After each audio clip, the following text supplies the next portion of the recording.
Good morning. Welcome in the class. In the last period, we have seen and started the second lesson, India's foreign policy. Okay, and we have also completed page number 65. Now today we are going to start the page number 66. The next point is factors influencing foreign policy. अब foreign policy के ऊपर ऐसे कौन से factor है, कौन से घटक है जिनका परिणाम उनके ऊपर होता है. Foreign policy decide what kind of relationship to have with which country in the international system. ये जो तुम्हारी फॉरेन पॉलिसी होती है वो हमें बताती है कि आपका जो रिलेशन है किसी पर्टिकुलर देश के साथ वो कैसे है. ये फॉरेन पॉलिसी के आधार पर डिसाइड किया जाता है. But several factor affect foreign policy. लेकिन ऐसे कुछ फैक्टर्स है जिनका परिणाम फॉरेन पॉलिसी के ऊपर होता है while it is being decided. वो डिसाइड करते समय सबसे पहला पॉइंट है geographical location. Yes, you must have seen the globe और मैप ऑफ द वर्ल्ड. आपने दुनिया का ग्लोब या मैप देखा होगा. You can see the geographical location of any nation from that. और उस मैप से या ग्लोब से आप किसी भी देश का ज्योग्राफिकल लोकेशन देख सकते हैं. You can easily find out the location of any country by seeing the geographical location of the world. So some countries are far away from other countries. कुछ देश ऐसे हैं कुछ देशों से बहुत दूर है. while there are several neighboring countries around some countries. कुछ देश है जिनके आजू बाजू में, राइट कुछ देश बहुत नजदीक रहते हैं, कुछ बहुत दूर होते हैं. Some nation have a long coastline. कुछ नेशन में बहुत बड़ा कोस्ट लाइन होता है, समुद्र किनारा. while some have plenty of mineral wealth. कुछ देशों में बहुत सारे मिनरल होते हैं. in some size, population, topography, coastline, availability of natural resources. हर देश में कहीं ना कहीं रहता है उसकी साइज, उसका पॉपुलेशन, उसके कोस्ट लाइन. ये सब all these factor need to be considered. ये सब फैक्टर कंसिडर किए जाते हैं, ध्यान में लिए जाते हैं. कब? While deciding the foreign policy of any country. किसी भी देश की फॉरेन पॉलिसी डिसाइड करने के लिए these factors, that means size of the country, population of the country, natural resources, all these points are to be considered while deciding the foreign policy. Foreign policy decide करने के लिए यह सब factor का consider किया जाता है. Second point is political system. उसके बाद उस देश की पॉलिटिकल सिस्टम कैसी है. In a democratic political system the nations parliament plays a major role. जिस देश में डेमोक्रेसी होती है उसमें पार्लियामेंट ये सबसे इंपॉर्टेंट रोल निभाता है उस देश में. In involving the foreign policy, foreign policy बनाते वक्त. When different aspect came up for discussion in parliament, क्योंकि पार्लियामेंट में अलग अलग घटकों के बारे में डिस्कशन किया जाता है. The opposition party try to regulate the foreign policy by raising the question about the same. क्योंकि हर वक्त अपोजिशन पार्टी जो है वो सवाल करती है. अगर फॉरेन पॉलिसी अगर गलत है, कुछ गड़बड़ी है, तो अपोजिशन पार्टी को भी सामना करना पड़ता है. Federal political system have to take into account the inclination of the constitute state. जो फेडरल पार्टी है वहां पर भी महत्वपूर्ण है.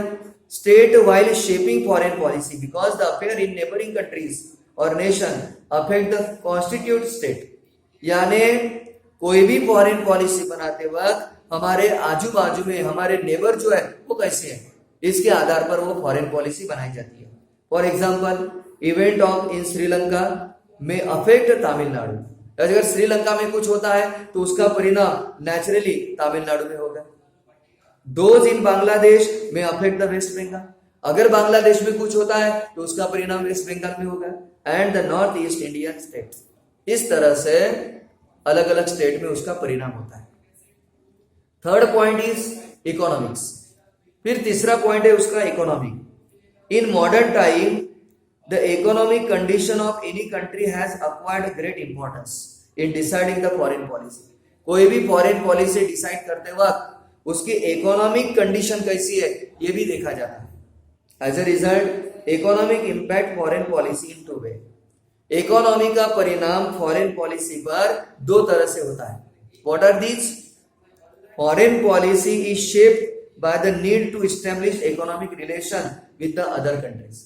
बाकी देशों के साथ हमारी इकोनॉमिकल कंडीशन कैसे है, उसका रिलेशन कैसे है, इस पर आधारित वो फॉरेन पॉलिसी रहती है।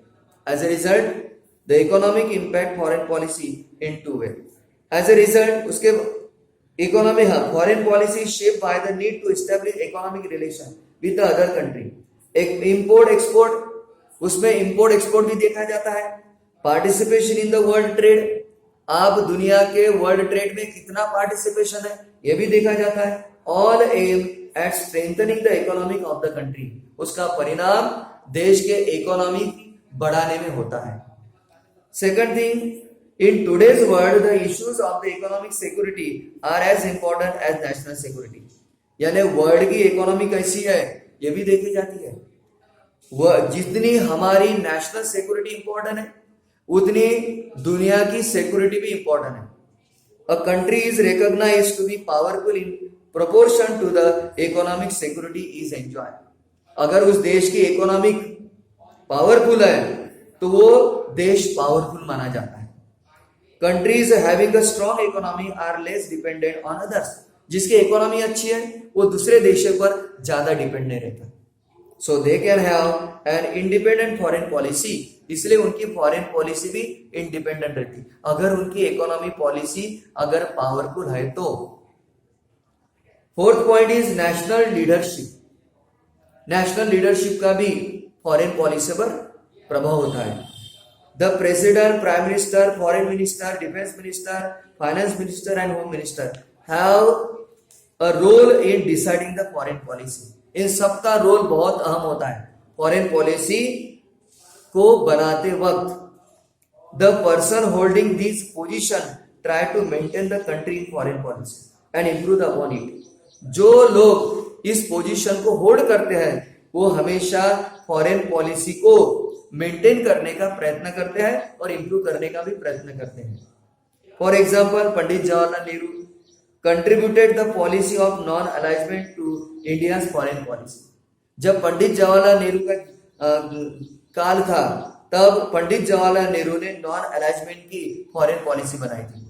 Prime minister Atal Bihari Vajpayee contributed a great deal to improving the Sino Indian relation. इन्होंने सिनो रिलेशन, इंडियन रिलेशनशिप पर ज्यादा जोर दिया था अटल बिहारी वाजपेयी ने।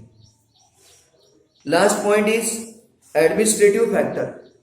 आखिरी पॉइंट है administrative factor. Ministry of external affairs, foreign secretary, embassies in different countries, ये जो पोजीशन होती है अलग अलग कंट्री के डिप्लोमेटिक ऑफिसर्स, ये जो डिप्लोमेटिक ऑफिसर होते हैं for example are the administrative factor. ये सबसे एडमिनिस्ट्रेटिव फैक्टर होते हैं। Even though the final decision about foreign policy are taken by the prime minister.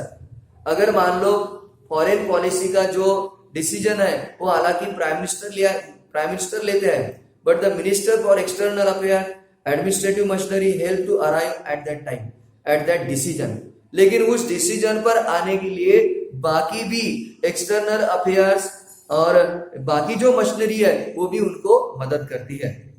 The administrative officer collect information needed to shape the foreign policy. और ये जो administrative officer है वो भी जानकारी कलेक्ट करते हैं and give appropriate advice based on it, और उन पे अप्रोप्रिएट एडवाइस दिया जाता है। The national security adviser also complete this task. और ये जो नेशनल सिक्योरिटी एडवाइजर है वो भी ये टास्क पूरा करते हैं।